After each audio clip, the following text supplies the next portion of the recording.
Welcome to the CBS Radio Mystery Theater Archives, the only YouTube channel which has the original classic episodes of the CBS Radio Mystery Theater in order with no ads. Thank you for listening, and now, enjoy the show.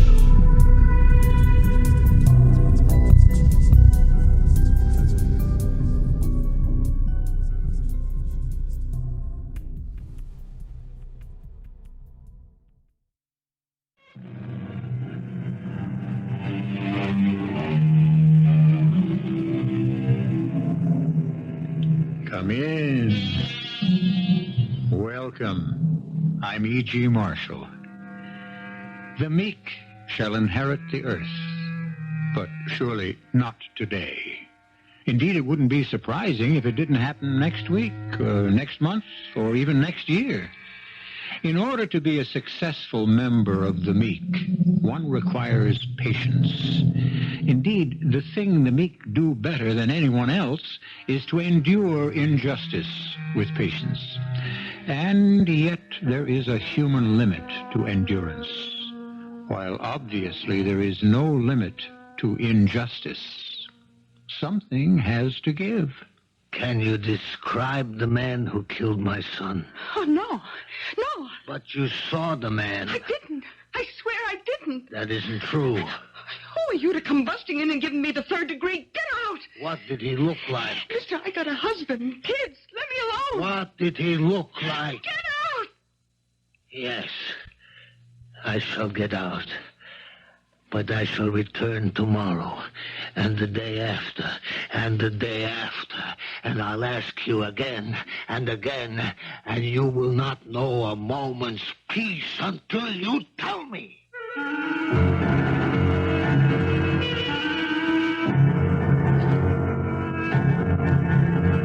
Our mystery drama, Blood Red Roses, was written especially for the Mystery Theater by Sam Dann and stars Robert Dryden. It is sponsored in part by Buick Motor Division and Anheuser-Busch Incorporated, Brewers of Budweiser. I'll be back shortly with Act One.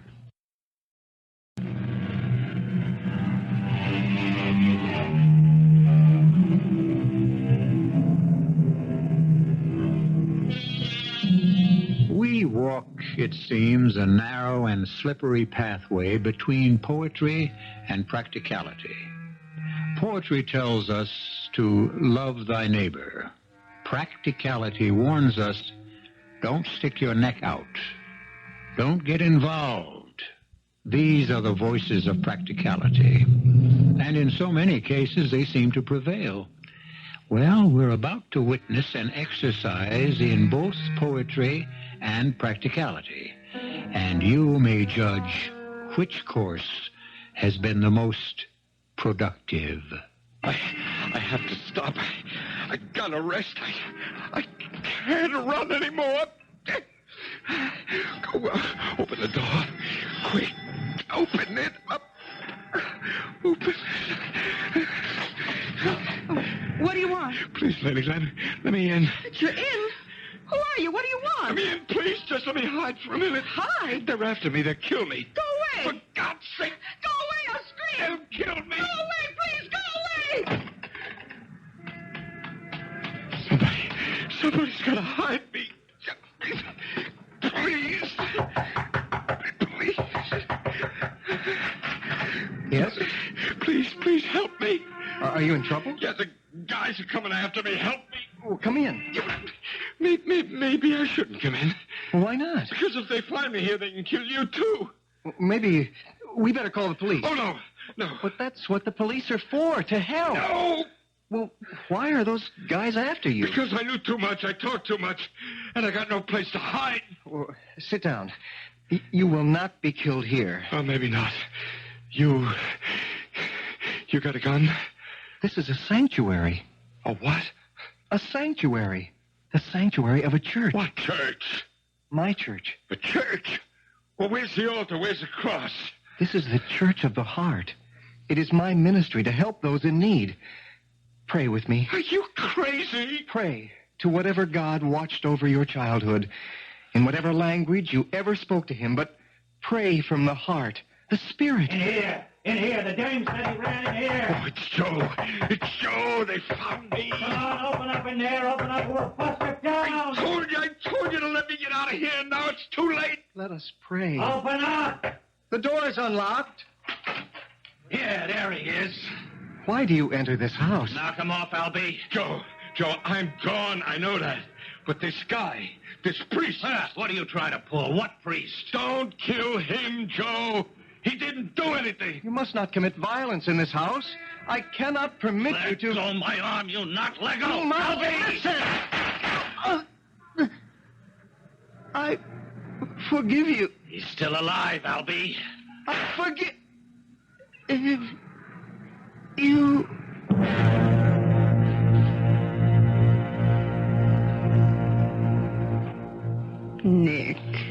Nick, please. Let me alone, Anna. Look, you can't sit here in the room day and night. At least eat something. Eat something. That will make everything all right. Eat something, and it will bring Stephen back to life. Oh, just eat something to keep up your strength. Yes. I need my strength. I need strength to mourn him. That very nice police lieutenant called on the telephone. He said, as soon as they find the man who killed... Yes? They'll be able to find the man. Is that true? Yes, Nick. You see, they have their ways. Why don't they ask me who killed him? Ask you. I know who killed Steve. Nick. I killed him. I killed my own son. Oh, Nick, you don't know what you're saying. I killed him because I failed him as a father. It's God's will that we go on living. I taught him the wrong things. Would he want you to go mad with grief? It was my duty as a father to arm him. I won't listen. To strengthen him for the battle of life. What are you saying? What did I teach him? Oh, you taught him to be honest, to be decent. I betrayed him. No. I disarmed him. I sent him naked and defenseless into the jungle. I filled his head with nonsense. Please, Nick, we must go on somehow. I said to him, my son, we live because of God's love. It's true. It's a lie. This isn't you talking. This isn't the Nick I've been married to for 40 years. Oh, yes, that much is true. I am no longer the same Nick, the same stupid Nick, the childish Nick, the Nick who believed in miracles. Oh, please, don't say any more now. You really don't mean these things. Oh, Mr. Ardmore called. He wants to know if you'll look after his gardens this year as usual. No. Nick, if you don't work, you must do something to keep your mind busy. My mind is busy enough, Anna. I have other things to think about. What things, Nick? What things?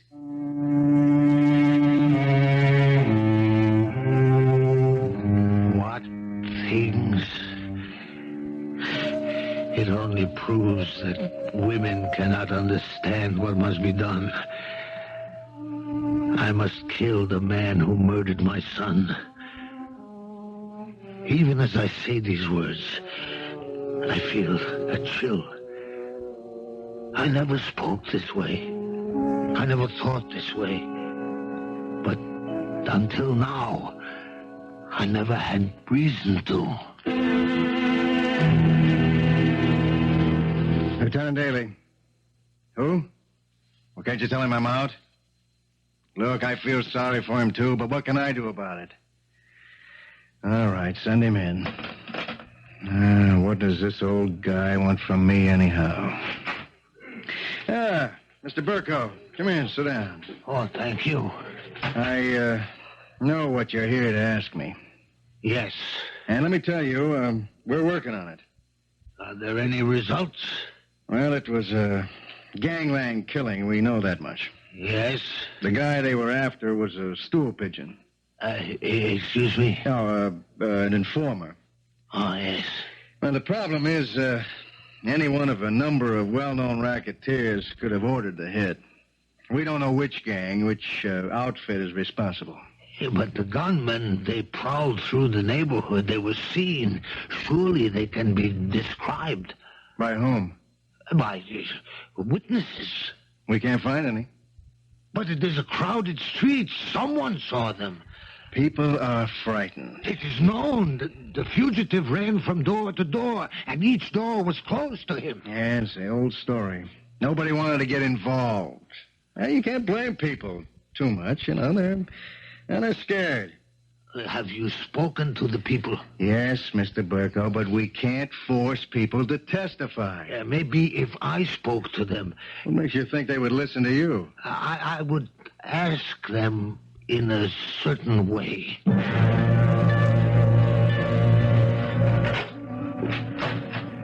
Yeah? May I speak with you? My name is Nicholas Birko. I am Stephen Birko's father. Oh, yeah. You want to come in? Oh, thank you. Well, won't you sit down? Can I get you something? A cup of tea, maybe? No, thank you. Oh, that son of yours, he was a saint. He's always there when you needed him. You ought to be so proud. Everybody in the neighborhood was crazy about him. The animals that killed him, the chair's too good for him. Can you describe the men who killed him? No, I really didn't get a good look at him. Describe them, please. Oh, Mr. Burko, look, I'm really very busy. I don't believe you. What did they look like? I think you'd better leave. You're frightened, aren't you? Look, who asked your son to be a hero? He asked for it, and he got it. Now, please, you better go. I will keep asking you. Please, I got a husband and kids. I got to protect my own. I won't stop asking you. Will you get out? Yes. And I will wait for you to tell me. I will wait outside. I will stand in the street in front of your door, day and night. And I promise you, you will not know a moment's peace until you tell me.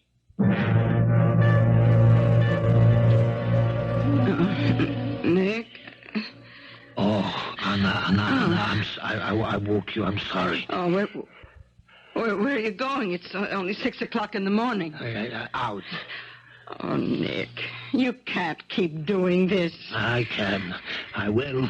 I must. You just stand on the corner outside that woman's flat. I'll go back to sleep. People think you're insane. People may think as they like. Oh, Nick, you have to go back to work.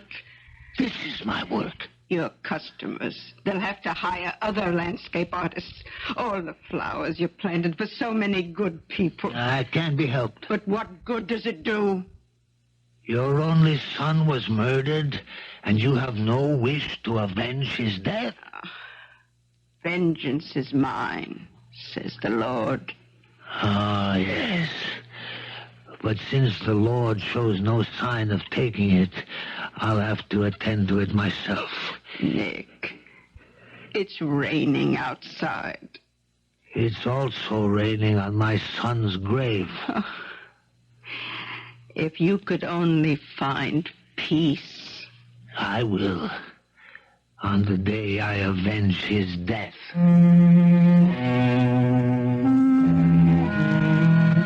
They didn't know what to do about me in that neighborhood. They didn't know what to say to me. So, they did nothing. And they said nothing. And they pretended I wasn't there. But I was. Every day, rain and sunshine. And she would go in and out of her house, and she'd go right past me without a word.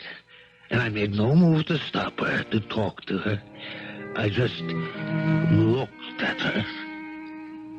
And then I realized she was going to talk to me.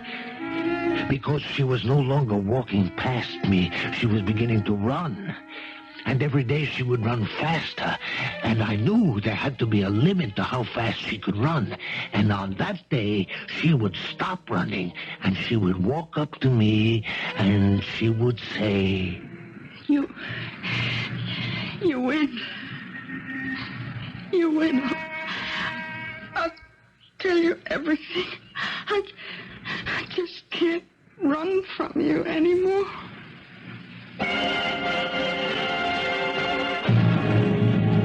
Persistence has paid off. She's going to describe those killers. Joe, Albie, weren't those the names we heard? But what can Nick Burko do with the information? He talks about revenge, but these are professional hoodlums. Well, he has a second act in which to figure out a course of action. He's a quiet man, a humble man, a meek man. It is doubtful that he ever entertained a violent thought or performed a violent action in his life. And yet, he proposes to hunt down the professional killers of his only son. Don't sell him short. He was able to get what the police couldn't, a description of the gunmen. Joe? Yeah, it has to be Joe Murray. He's got blonde hair. He's over 6 feet. Yeah, it's got to be him. And Albie? Albie's his sidekick, Albie Perry. and so now, Lieutenant, you know who they are. Yeah. Well, will this woman testify in court? It doesn't matter. Oh, but it does. If she won't testify, we have no witness, and therefore no case. And these guys go free. I am not concerned with that, Lieutenant Daly. I thought you wanted to get the guys who killed your son. These men are merely servants. Isn't that true? Servants of a boss. Oh, yes, that's certainly true. It's this boss who hires them and commands them. He is the real murderer, isn't that true? Well, yeah. And you said if you knew the employee, the hireling, you could identify the employer, the boss. I can, but it won't do us any good. Once again, we have no evidence. Who is the boss who orders these two men to kill? They work for Jerry Bissett. Jerry Bissett. Yeah. Where can I find him? What do you mean? Where can you find him? What do you think you can do? I will make him pay for the murder of my son. Oh, but you can't take the law into your own hands. Lieutenant, I find myself in this position only because the law has failed. I know how you feel, Mr. Burko. Huh? Has an only son of yours been murdered? Well, no. Well, then you don't know how I feel. Do you know what you're up against? This guy, Jerry Bissett, he's got connections all the way into Washington, D.C., and so far, he can't be touched. Now, what are you planning? Say, let's say you want to shoot him, huh? How do you think you could get at him? The guy is guarded tighter than Fort Knox, Kentucky. I thanked him. I went home. And then I almost broke into tears. I realized how helpless I was. Oh, Nick, you must rid your mind of all these thoughts. I must destroy that man the way he has destroyed me. Nick, you cannot be destroyed. You have too much good in you. How? Tell me, Anna, how? I've never held a gun in my hand. I can't stand even the thought of a knife. Nick, you can't kill this man. He's already dead. And even if I had the weapon, how could I get close enough to him? His soul has died. He's not worth your trouble. Help me think of a way. Would Steve want you to kill him? Steve? No. But only because I filled his head with nonsense. Don't use that word. What you taught him was not nonsense. Love, my son. Look about you and see God's love. I filled his head with this nonsense, and he believed it. He believed it. And you don't believe it? No more. Now, let me be free to think. About what? About what I must do.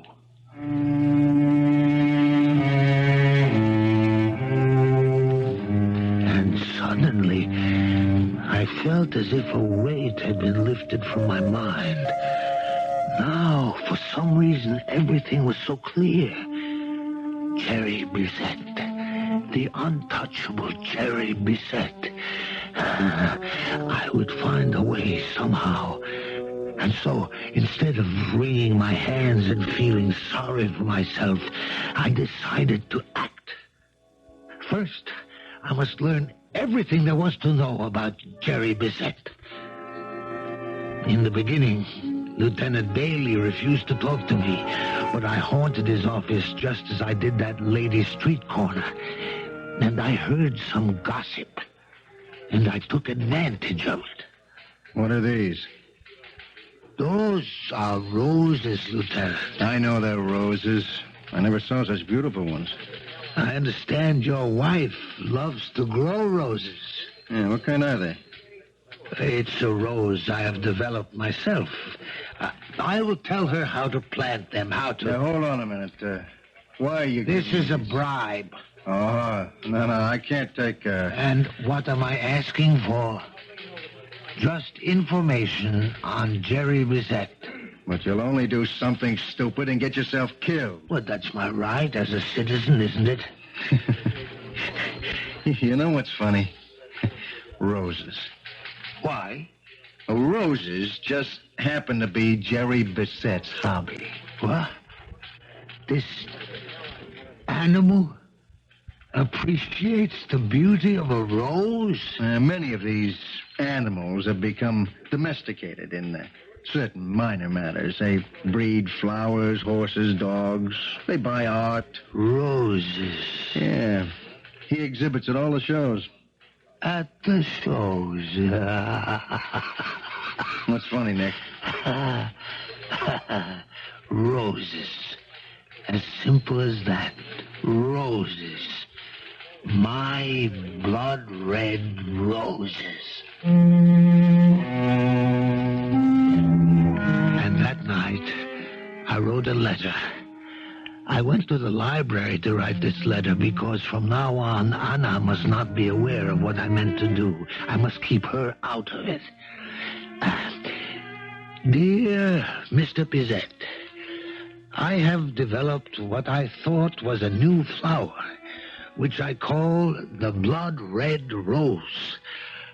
A friend has told me that you have displayed such a rose at a show in the South. Will you please accept these flowers from one lover of roses to another and tell me if they are the same as yours? Nick? Who was at the door? Oh, the mailman. He gave me this letter. The envelope. Nick. Have you ever seen such an envelope? It's like parchment. I see. And it just has the initials J.B. Nick, where are you going? In the bedroom. Dear Mr. Burko, it was kind of you to send me the flowers. Even kinder to think that I could grow anything as magnificent as your blood-red rose. Roses, as you may have heard, are my consuming passion. When I find a fellow aficionado, I gotta meet him, talk with him, make him my friend. Please let me know what day would be convenient for you to visit. I should be very happy to send a car for you.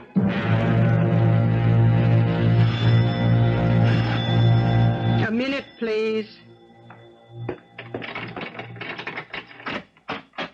Yes? Is this the house of Nicholas Burko? Who are you? He's expecting us, ma'am. Who's at the door, Anna? Mr. Burko, I'm Mr. Bizet's chauffeur. Nick, what does this mean? Anna, everything is all right. I'm ready to go with you now, Mr. Just call me Joe. Joe. I could hear suddenly the voice of Lieutenant Daly. Joe. Yeah, it has to be Joe Murray. He's got blonde hair. And Albie's his sidekick. Tall, blonde-haired Joe and I walked downstairs and into the street and over to the curb where a large limousine was waiting. And behind the wheel was another man. Okay, Albie, let's move. Joe and Albie, the two men who had murdered my son. And here I was, riding in a car with them. Nicholas Burko, huh? Well, let me shake your hand. I thought I knew everyone who knew anything about roses in this world, but you are a discovery. Like finding a Rembrandt in the attic. I can't call you Mr. Burko. We gotta be Nick and Jerry, huh? The way we feel about roses, why, we got more in common than most brothers. My heart, it almost failed me. This man, dressed like a dandy who used cologne.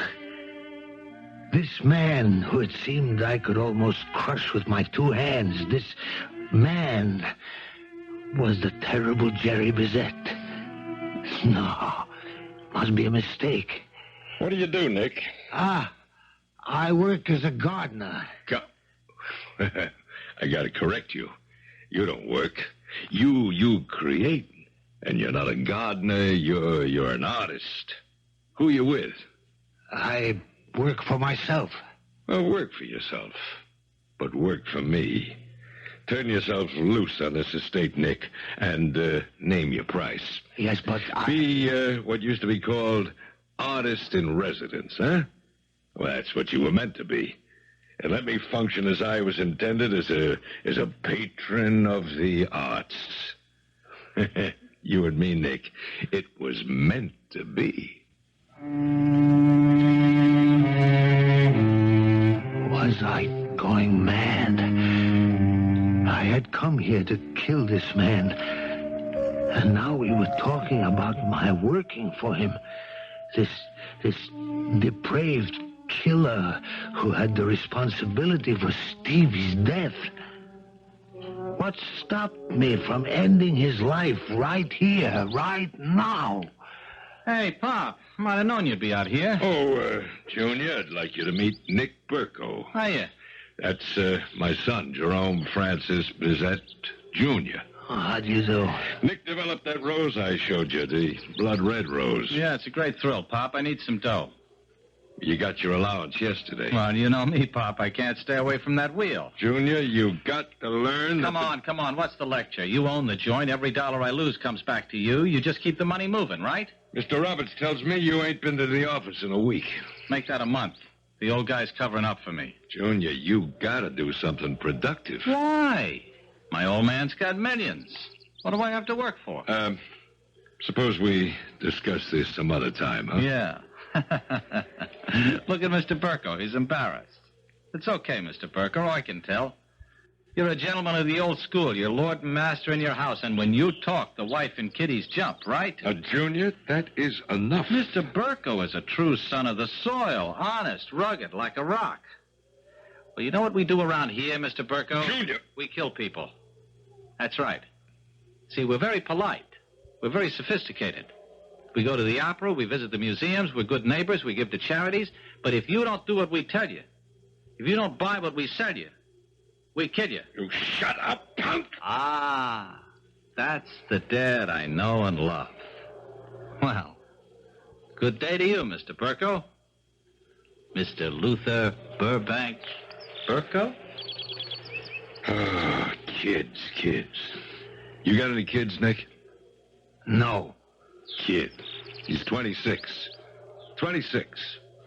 Now, why does he do these things to me?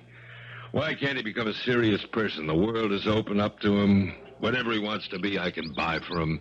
Doctor, lawyer, name it. What am I working for? What am I living for? What have I got? Just this kid. And now I knew I would not kill him by ending his life. That would be too short, too merciful. I would kill him the way he killed me, by taking away what had made my life worthwhile. I would strike at him through his son, his only child. An eye for an eye, a tooth for a tooth, and a son for a son.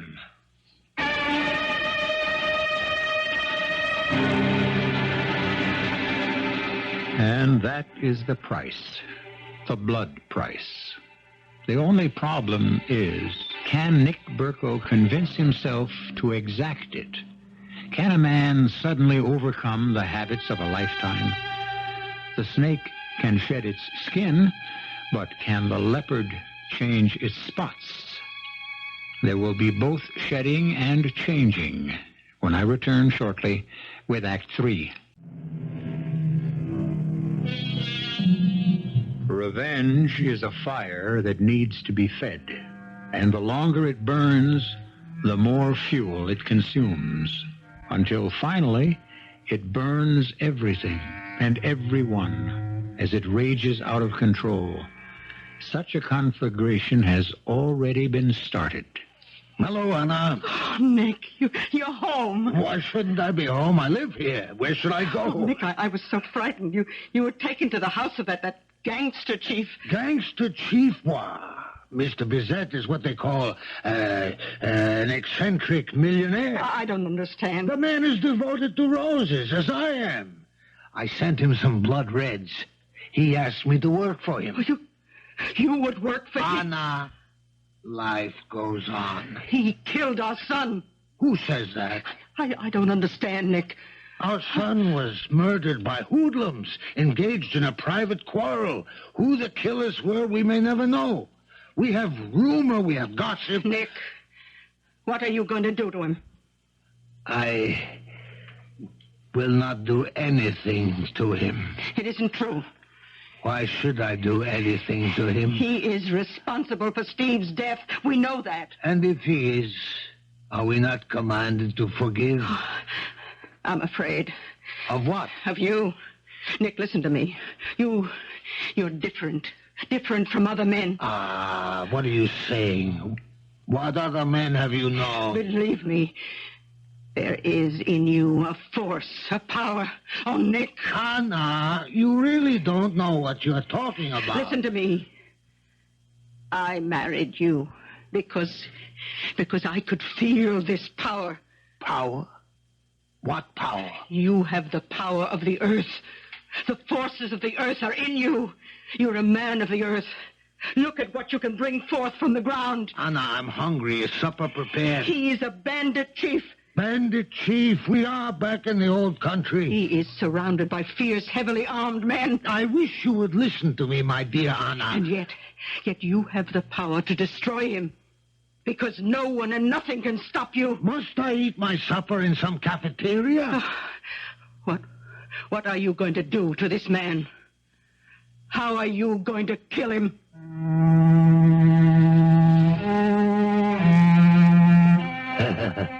Women. And mine is the best of them. And even she has no understanding. I will take this man's son from him. I will rob him of the only precious thing in his life. But it seemed I must wait. He wasn't there the next day, or the next weeks. Months went by.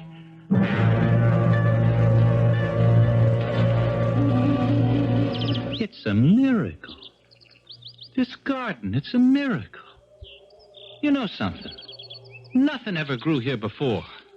But I saw this garden before I went to work. It was a hustle. It was all brought in, every inch of dirt.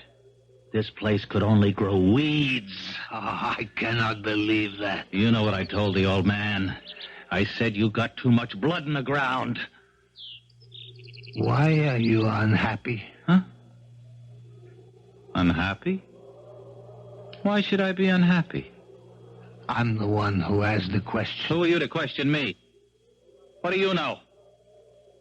What do you know about anything? What do you know? What do you know about anything? I had heard those words before. They were spoken to me by my own son. My own son. And with great fire and passion. What do you know? What do you know about anything? You're in America now, for crying out loud. You're not some ignorant European peasant. What are you trying to say to me, Stephen? Oh, wise up. You walk around all day with dirt on your shoes and manure on your hands. What do you know about anything? You have to be smart in this country, because what counts here is the almighty buck. That's what people understand. That's what people respect. And that's what I'm out to get. Stephen, listen to me. I know what you're going to say, and I won't buy it. Steve, look at this. Look at this rose. So what? It's just a rose. No. It's a special rose. It's my very own rose. It never existed before. This blood red rose. All the money in the world could never buy this rose. Steve, all the money in the world could never buy this rose. Hey, who you talking to, Nick? You all right? Forgive me. Sometimes... Besides, what do you mean? All the money in the world can't buy that rose. It's for sale, isn't it? Well, what I mean is that all of the money in the world could not buy that rose before it existed. With all your wealth, my son, with all your power, let me see you cause a rose to rise from this ground. Not even a weed will obey you if it isn't God's will. The moment it had come and gone. How could I kill him when I was talking about God? And then a thought flashed into my mind. I wasn't going to kill him. I was going to save him. I knew I was going to save him. And I realized that I wanted to save him more than I wanted anything else in the world. Tell me something, Nick. What are you doing to my boy? Well, what am I doing? I mean, well, he stays home. He doesn't run around. He's very quiet. I see him in the gardens all the time. I don't think I'm doing anything. No, he's finally showing signs of turning into a very serious person. And I have to have him that way to run my business. Anyhow, whatever it is you're doing, Nick, keep it up.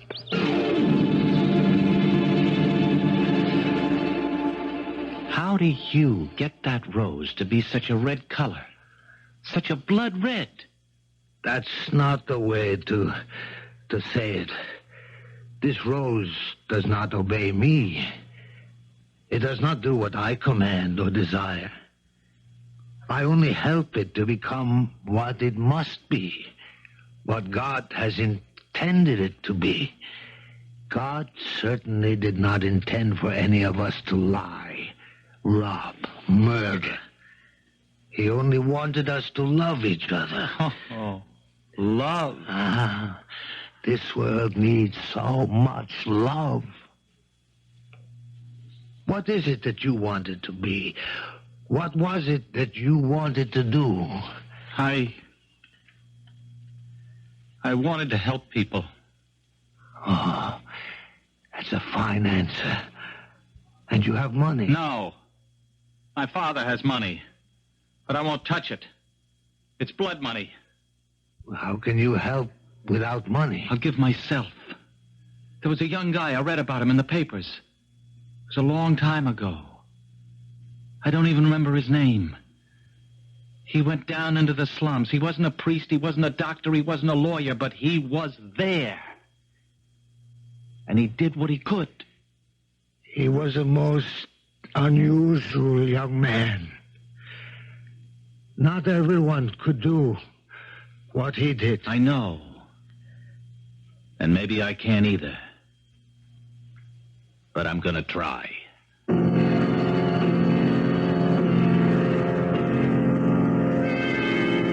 crazy. Where are you going? I'm leaving, Father. Well, what are you leaving? You, this, everything. You mean you're going to live in some filthy rat hole, huh? Can't live here. Why? Because I finally found out who I am, what I am, and what I want to do. You're my son. You can't give this up. You can't. Goodbye, Father. But what was it for? Who was it for? Why did I do it? For you. I don't want it. Stay with me, Junior. Why, we can own the world. Come with me, Father. We can have the world. Oh, you'll come back. You'll come crawling back on your hands and knees. You'll get bit by the first rat, hit by the first rock. Yeah. Goodbye, Nick. Goodbye. Could I have some of those roses? Oh, of course. Thanks. Blood red roses. Goodbye. Nick, what's gotten into that boy? Is the whole world gone crazy? Why don't you go and live with him? You know what you're talking about? He has chosen a new way of life. Unless that way becomes your way, you'll never see him again. How can I stop being Jerry Bizet? How? Answer me. You can't. And that's why he's been taken away from you. You've lost him forever.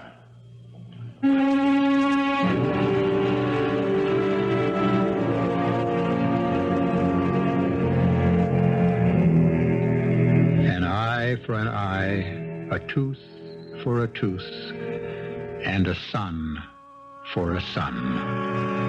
Payment in kind. And that's the most satisfying revenge there is. And so Jerry Bizet loses a son, just the way Nick Burko lost a son.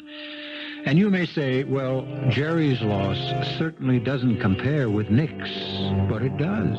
It does. For a son is the reason a father dreams. And now, Jerry's dreams are as dead as Nick's. I'll be back shortly. Roses, the traditional flowers of romance. The red rose of courage and valor. The white rose of purity and hope. What's in a name? Everything. The bard to the contrary notwithstanding. Would a rose by any other name smell as sweet? Probably. But who would believe it? Our cast included Robert Dryden, Bryna Raeburn, Arnold Moss, William Redfield, and Bob Kaliban. The entire production was under the direction of Hyman Brown. Radio Mystery Theater was sponsored in part by Anheuser-Busch Incorporated, Brewers of Budweiser, and Buick Motor Division. This is E.G. Marshall inviting you to return to our Mystery Theater for another adventure in the macabre. Until next time, pleasant dreams.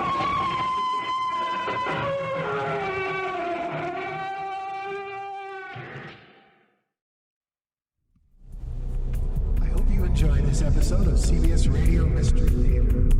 If you've enjoyed this and want to hear more, please subscribe to this